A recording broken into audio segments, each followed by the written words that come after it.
ആധാർ പുതുക്കുവാനുള്ള സമയം മാർച്ച് 14 വരെ നീട്ടി. ശ്രദ്ധിക്കുക, നിങ്ങൾ നിലവിൽ ആധാർ പുതുക്കാത്ത ആളാണോ എങ്കിൽ ഈ ഒരു പ്രധാനപ്പെട്ട അറിയിപ്പ് ഒന്ന് അറിഞ്ഞിരിക്കുക, പ്രത്യേകം ശ്രദ്ധിക്കുക. അപ്പോൾ എല്ലാവരും ആദ്യം തന്നെ ഈ ഒരു വീഡിയോ ലൈക്ക് ചെയ്തു വെക്കുക, എങ്കിൽ കൂടുതൽ ആളുകളിലേക്ക് ഈ ഒരു വീഡിയോ എത്തിച്ചേരുന്നതായിരിക്കും. ചാനൽ ഇതുവരെ സബ്സ്ക്രൈബ് ചെയ്യാനും ആ ബെൽ നോട്ടിഫിക്കേഷനിൽ ഓൾ എന്ന ഓപ്ഷൻ എനേബിൾ ചെയ്യുവാനും മറക്കരുത്. ആധാർ പുതുക്കുവാനുള്ള സമയം മാർച്ച് 14 വരെ നീട്ടി. നിങ്ങൾക്കും അപ്ഡേറ്റ് ചെയ്യാം. ഇതുപോലെ ആധാർ കാർഡിലെ വിവരങ്ങൾ സൗജന്യമായി പുതുക്കുവാനുള്ള സമയപരിധി മാർച്ച് 14 വരെ നീട്ടി. ആധാർ കാർഡിലെ തിരിച്ചറിയൽ വിലാസം ഉൾപ്പെടെയുള്ള വിവരങ്ങളാണ് സൗജന്യമായി പുതുക്കുവാൻ ഈ സമയത്തിനുള്ളിൽ കഴിയുക.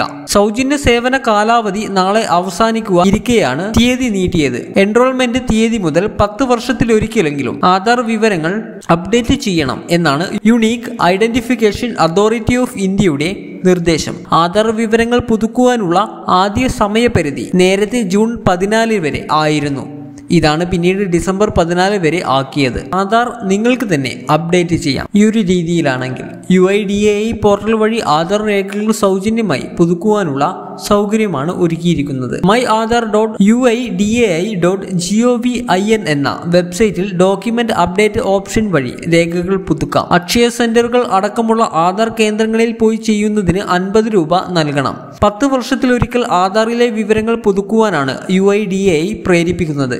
തിരിച്ചറിയൽ മേൽവിലാസ രേഖകളുടെ സഹായത്തോടെയാണ് ഓൺലൈനായി സൗജന്യമായി വിവരങ്ങൾ പുതുക്കേണ്ടത്. ഓൺലൈനായി വിവരങ്ങൾ പുതുക്കുമ്പോൾ മൊബൈൽ നമ്പർ ആധാറുമായി ബന്ധിപ്പിച്ചിട്ടുണ്ടോ എന്ന് ഉറപ്പാക്കേണ്ടതാണ്. തുടർന്ന് ലഭിക്കുന്ന OTP അനുസരിച്ചാണ് തുടർ നടപടികൾ സ്വീകരിക്കേണ്ടത്. തിരിച്ചറിയൽ മേൽവിലാസം, ജനന തീയതി തുടങ്ങിയവ തെളിയിക്കുന്നതിന് ആവശ്യമായ രേഖകളുടെ സ്കാൻ ചെയ്ത കോപ്പികൾ വേണം. സൈറ്റിൽ കയറി ഡോക്യുമെന്റ് അപ്ഡേറ്റിൽ ക്ലിക്ക് ചെയ്ത് വേണം മുന്നോട്ട് പോകാൻ. തുടർന്ന് ആധാർ നമ്പർ നൽകണം. അപ്ഡേറ്റ് ചെയ്യേണ്ട വിശദാംശങ്ങൾ തിരഞ്ഞെടുത്ത് മുന്നോട്ട് പോവുക. ഈ സമയത്താണ് സ്കാൻ ചെയ്ത കോപ്പികൾ സബ്മിറ്റ് ചെയ്ത് കഴിഞ്ഞാൽ അപ്ഡേറ്റ് റിക്വസ്റ്റ് നമ്പർ ലഭിക്കും. സ്റ്റാറ്റസ് ട്രാക്ക് ചെയ്യുവാൻ ഈ നമ്പർ ഉപകരിക്കും.